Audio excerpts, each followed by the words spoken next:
Hey everybody, so I decided to go ahead and do more videos as, sorry, I got pretty awesome feedback from you guys about my last video, and several people said they wanted to see more, so here I am. I have been debating, going back and forth of where I would like to start in my story. I guess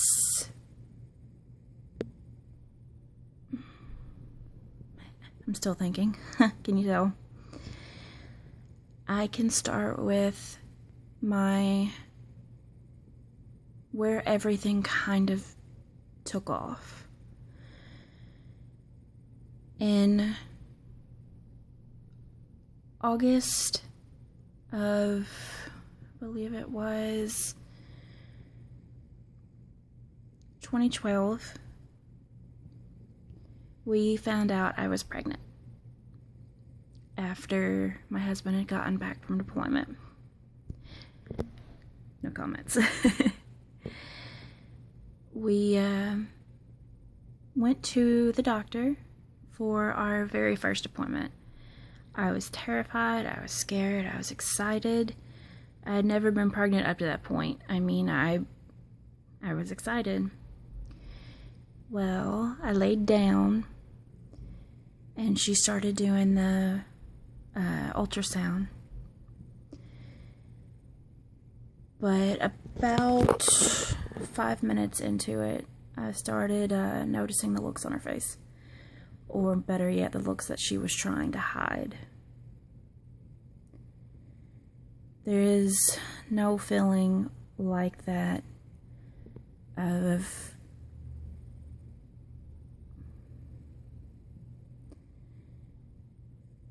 knowing what's about to be said.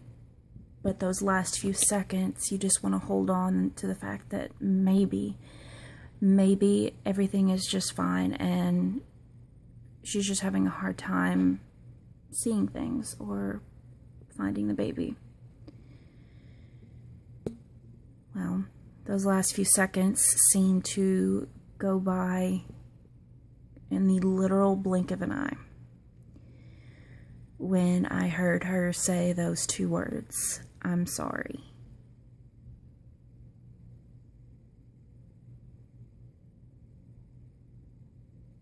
There's really nothing.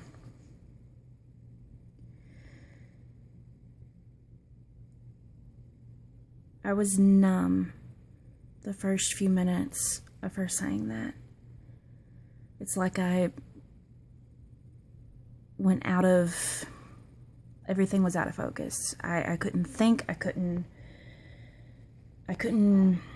wasn't functioning. I'd stepped out of reality for a few minutes. She walked out and said she was going to give us a few minutes. And I looked at Troy and my husband.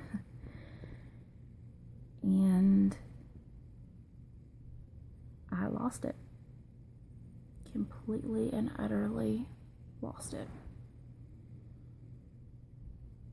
My body failed the one thing that it was supposed to be able to do. And unless you've gone through it,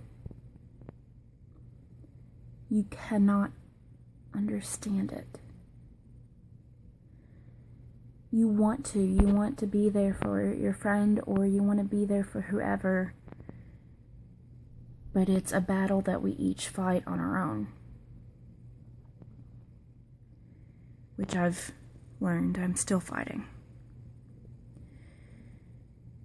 My body would not, quote unquote, let go naturally. So I had to have a D&C the next morning.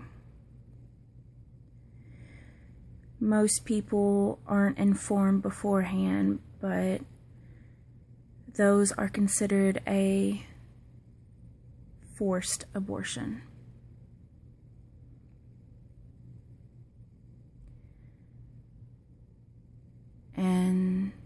to this day, it's like I can't let go of it. I can't forget it. Each time you fill out medical paperwork or any health paperwork, it never fails. How many pregnancies have you had? How many births have you had? When you have to fill out as many forms as anyone normally has to with health records, and that you have to write down every single time, it's like everything just happens all over again. Between that and the time that I got pregnant with my daughter, I was in and out of the hospital. After that surgery, I had several infections happen. And 4 months later,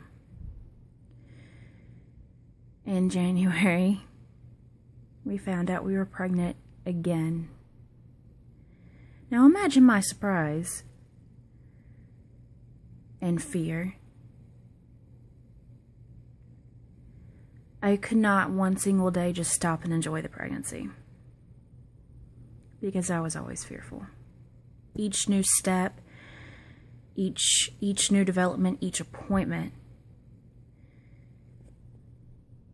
I was always scared. And then we found out she was a girl, and I knew it. I knew she was a girl from the very, very beginning. I don't know how, I just did. I knew she was a girl.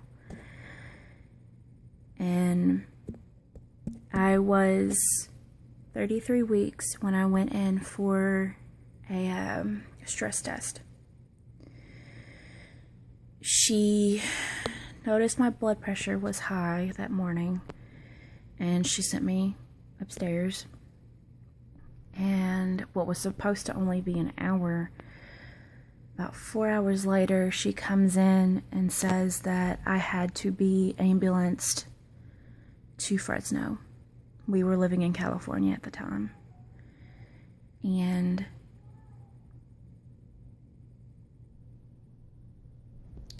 I had no response. They started getting me hooked up and monitors, and as I was being taken there, the bumps were horrendous. Each bump a new contraction, and anybody who knows the way to Fresno knows how bumpy it is. Not cool. In the end, I was labeled severe preeclamptic, and I had to be induced.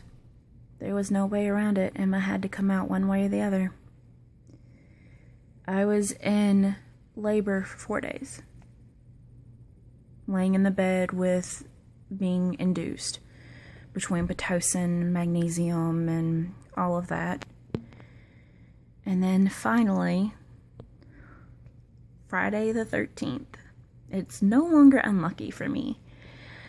Our daughter, I had an epidural an hour before she was born, and she was born at 11:08 on Friday the 13th of September 13th, or September of 2013. And the worst part was I didn't get to see her. I didn't get to hear her first cry. None of that. They rushed her off immediately. The first time I saw and really remember, other than in pictures, was when I went to the NICU. And the nurse told me I wasn't allowed to go by myself because of the medicines. I had to wait. And no nurse would take me until around midnight, 1 o'clock. Now imagine my anger at them for that. I almost went down there anyway. She surprised everybody. We came home that Sunday, and she came home. It was either that Wednesday or that Thursday. 34 weeks, guys. 34 weeks. She's a tough little cookie. And she's now over a year old. She's 14 months. Sorry. So yeah. She is strong and lively and very opinionated and very independent. But that's my story of my Emma girl. It was terrifying. It was hard as hell. And I'm very blessed that we were able to at least have one child, as we won't be having any more. But yeah, she's our angel. Love her more than anything in this world. Emotional. So sue me. Not really. But yeah. If you would like me to continue on this journey with y'all and with each thing that led up to it, then let me know. I will continue these videos. I will talk to y'all and see y'all in the next video. Bye, lovelies.